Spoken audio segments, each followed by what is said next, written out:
జగన్ని కోర్టులలో ఎప్పటికప్పుడు చెడుగుడాటమే తప్పించి పాజిటివ్ వచ్చేది వెరీ రేర్. ఇప్పుడు మళ్ళీ ఒకటి పాజిటివ్ వచ్చింది.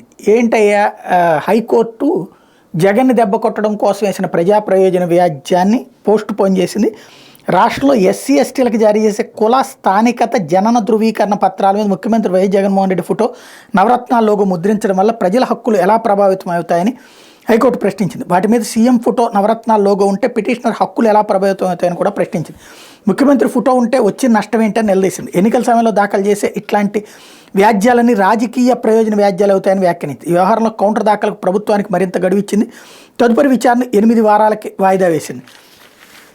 ఇక్కడ అసలు పాయింట్ ఏంటి అంటే ఈ సర్టిఫికెట్ల మీద ఫోటోలు పెట్టి చేస్తున్నారన్నటువంటి కాన్సెప్టే ప్రధానంగా ప్రొజెక్ట్ చేసింది. దానికే అడిగింది ప్రధాన న్యాయమూర్తి జస్టిస్ ధీరజ్ సింగ్ ఠాకూర్, న్యాయమూర్తి జస్టిస్ రావు రఘునందన్ రావుల ధర్మాసనం బుధవారం ఈ ఉత్తర్వులు జారీ చేసి ఎస్సీ ఎస్టీ కుల స్థానికత జనన ధృవీకరణ పత్రాల మీద ముఖ్యమంత్రి జగన్మోహన్ రెడ్డి ఫోటో నవరత్నాల లోగో ముద్రించడానికి చట్టవిరుద్ధంగా ప్రకటించి వాటిని ముద్రించకుండా ఆదేశాలు ఇవ్వాలని కోరుతూ అమరావతి బహుజన సొసైటీ అధ్యక్షుడు పోతుల బాలకోట హైకోర్టులో దాఖలు చేసిన ప్రజా ప్రయోజన వ్యాజ్యం పైన సీజే ధర్మాసనం బుధవారం మరోసారి విచారణ జరిపింది. పిటిషనర్ తరపున సీనియర్ న్యాయవాది వైవి రవిప్రసాద్ వాదనలు వినిపిస్తూ ధృవీకరణ పత్రాల మీద ముఖ్యమంత్రి ఫోటో నవరత్నాల లోగో ముద్రిస్తున్నారు, వాటిని పరిశీలించాలని కోర్టును కోరారు.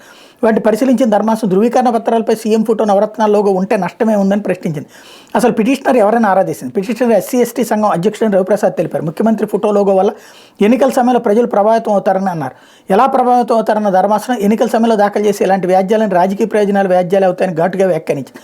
ప్రభుత్వ న్యాయవాది జిఎల్ నరసింహారెడ్డి వినతి మేరకు కౌంటర్ దాఖలు చేసేందుకు ప్రభుత్వానికి మరింత గడువు ఇచ్చింది. ఏకంగా 2 నెలల గడువు ఇచ్చింది. అంటే ఎన్నికల లోపు ఇది ఇక కేసు తేలేది లేదు. అసలు పాయింట్ ఏంటయ్యా అంటే వాదన ఏది వాదించాలో ప్లాన్ చేసుకోలేకపోయారు. హక్కులకి భంగం అనేందుకు ముఖ్యమంత్రులు మారినప్పుడల్లా వాళ్ళ బొమ్మలు వేసుకుంటే సర్టిఫికెట్ వాల్యూ ఏముంటుంది?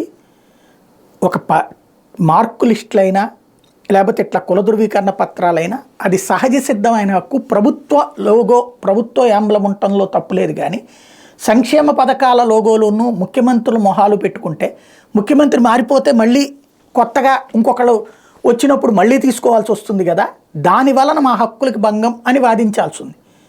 అలా వాదించలేకపోయారు. ఇంతకుముందు ఎప్పుడు ఉండేది కాదు కుల ధృవీకరణ పత్రాల మీద ముఖ్యమంత్రుల ఫోటోలు. అది వీళ్ళు చేస్తున్నది తప్పే. దాన్ని సరైన కోణంలో ప్రొజెక్ట్ చేయలేకపోయారు. రాబోయే రోజుల్లో ఏమైనా చర్చ చేస్తారని చూడాలి.